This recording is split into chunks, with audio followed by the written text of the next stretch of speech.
रूस यूक्रेन युद्ध को खत्म करने के लिए डोनाल्ड ट्रंप इस समय बड़ी भूमिका निभा रहे हैं। सऊदी में अमेरिका की तरफ से बुलाई गई बैठक हो या फिर व्लादिमीर पुतिन के साथ खुद फोन पर बात करना, डोनाल्ड ट्रंप लगातार पुतिन के साथ और रूस के साथ संपर्क में हैं। अब अमेरिकी राष्ट्रपति डोनाल्ड ट्रंप की रूस के राष्ट्रपति व्लादिमीर पुतिन के साथ फिर से फोन पर बातचीत हुई है। ट्रंप ने खुद इस बात की जानकारी दी।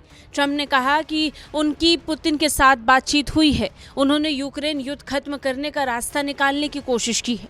ट्रंप ने पुतिन से यूक्रेन में युद्ध विराम पर चर्चा के साथ ही उनसे घिरे हुए यूक्रेनी फौजियों के साथ रियायत बरतने की भी अपील की है। डोनाल्ड ट्रंप ने खुद इस फोन कॉल को लेकर जानकारी दी। ट्रंप ने इस साल जनवरी में अमेरिका का राष्ट्रपति बनने के बाद लगातार रूसी राष्ट्रपति के साथ संपर्क साधा है। ट्रंप और पुतिन के बीच अब तक कई बार फोन पर बातचीत हो चुकी है। अब एक बार फिर दोनों के बीच चर्चा हुई और चर्चा युद्ध रोकने को लेकर हुई। ट्रंप ने सोशल मीडिया पर लिखा कि कल रूस के राष्ट्रपति व्लादिमीर पुतिन के साथ हमारी बहुत अच्छी और सार्थक बातचीत हुई है। मुझे इस खूनी युद्ध के खत्म होने की संभावना है। हालांकि ये ऐसा मुश्किल समय है जब हजारों यूक्रेनी सैनिकों को रूसी सेना ने पूरी तरह घेर रखा है। यूक्रेनी फौज युद्ध में बहुत बुरी और कमजोर स्थिति में है। मैंने राष्ट्रपति पुतिन से मजबूती से आग्रह किया है कि उनकी जान बख्श दी जाए। वो एक भयानक नरसंहार होगा जो दूसरे विश्व युद्ध के बाद नहीं देखा गया। यूक्रेन युद्ध पर रूस, यूक्रेन और अमेरिका की ओर से लगातार बयान आ रहे हैं। अमेरिका की कोशिश जहां इस जंग को खत्म करने की है, वहीं रूस की जिद इससे अलग है। रूसी राष्ट्रपति व्लादिमीर पुतिन ने युद्ध विराम पर कहा कि जंग रोकने के लिए रूस तैयार है, लेकिन रूस की चिंताओं का समाधान होना चाहिए।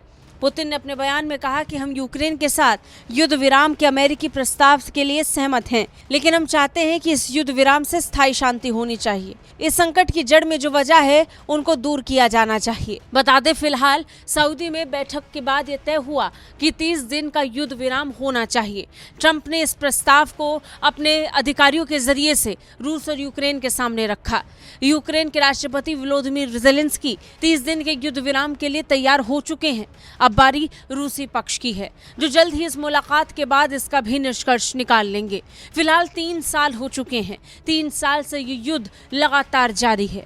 रूस पर कई तरीके के प्रतिबंध पश्चिमी देशों ने भी लगाए, लेकिन उसका मुकाबला करते हुए भी रूस रुका नहीं।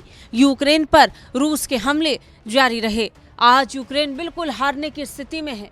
यही कारण है कि यूक्रेन के राष्ट्रपति वोलोदिमीर ज़ेलेंस्की अब पूरी तरह अमेरिका पर निर्भर हो चुके हैं।